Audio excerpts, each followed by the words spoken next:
I want to talk about the economic implication of Trump's Ukraine policy.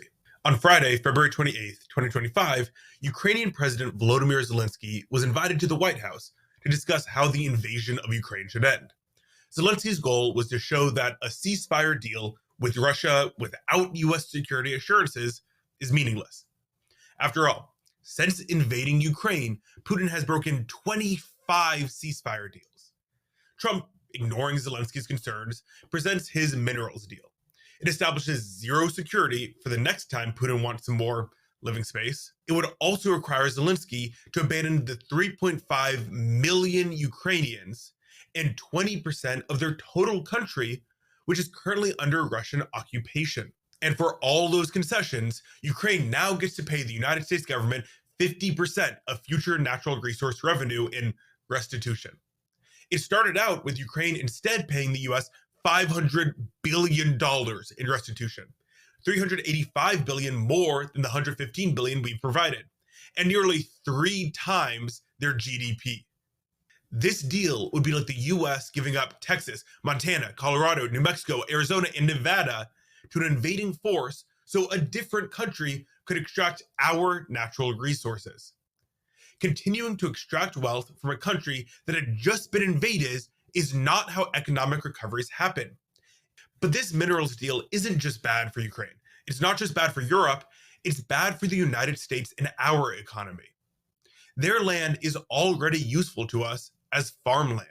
Countries have what's called a production possibility curve, which shows all the combinations of goods or services an economy can produce. The more butter braver land produces, the fewer toilets it can manufacture.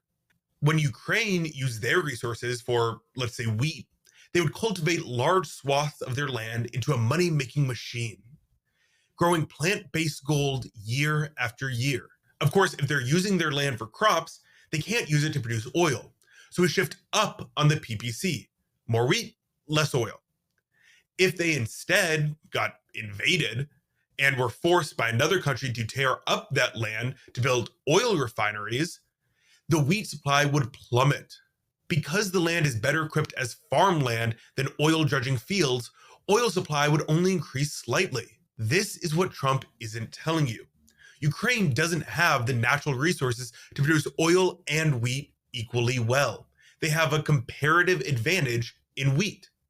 For the world economy to run efficiently, we trade goods we're better at producing for the goods other countries are better at producing. Ukraine is much better at producing wheat and corn than oil. Trump wants to sacrifice farmland for oil refineries and move Ukraine down along its PPC curve. This will make oil slightly less expensive in 20 years and add a zero to a CEO's paycheck, but it will massively raise bread prices now, similarly to the nearly 30% jump in prices we saw when the war began. Ukraine's grain raises global supply, thus lowering prices. Try saying that 5 times fast.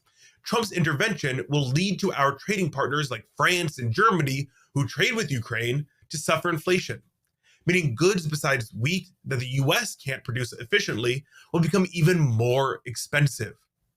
The money Trump wanted for restitution will cause Ukraine to step away from a market it has a comparative advantage in, making the world run less efficiently and make America actually lose money. This is the kind of communism they're fighting against. Top-down planning that actually hurts production.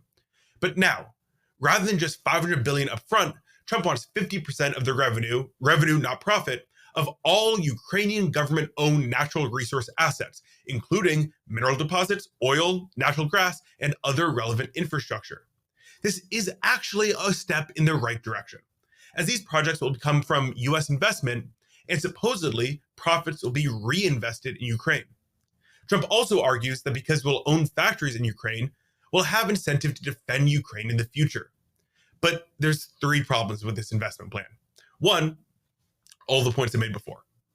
2, I don't trust Trump. Everything he has ever done tells me Trump will simply extract wealth from this country, shrinking their production possibility curve, ultimately destroying his own investment. And 3, Trump won't care to defend Ukraine. If this deal goes through, then Trump will learn one lesson. Whenever Putin invades, Trump gets to drill. And the last point I'll make, because I know people will say this in the comments, is that of course I want to see the war end today. I want the bloodshed to stop now, and yes, I want to stop wasting money. And Trump's plan doesn't help. All it does is officially lose the war, which won't stop the US from spending way too much on missiles. It will, however, raise prices for you and me and allow the US to waste money there in other ways. If you're mad about the military aid to Ukraine, you should be much more mad about the military industrial complex as a whole. That's where so much of our money is going to waste, and that's what we need to end. In conclusion, a ceasefire is necessary. The killing needs to stop. And it seems like Trump isn't set on ending this war, but profiting from it. It's what the US's intentions were the whole time, and a lot of other times, to abuse a country via proxy wars until America can extract its raw resources. The Trump plan spends billions more of our dollars to continue the destruction of Ukraine. Instead, we could actually help them.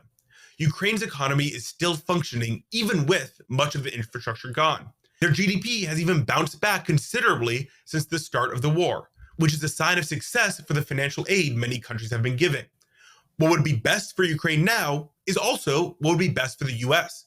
Investing in free solar and wind energy while supporting the education and health of the disaffected people. This strategy expands Ukraine's production possibility by maintaining farmland to grow crops, harvesting the energy they need, and strengthening their workforce. It makes Ukraine a better place and is a smarter investment. If you liked what you saw, please leave a comment. If you didn't like what you saw and think I'm wrong, also leave a comment. I'll prove you wrong.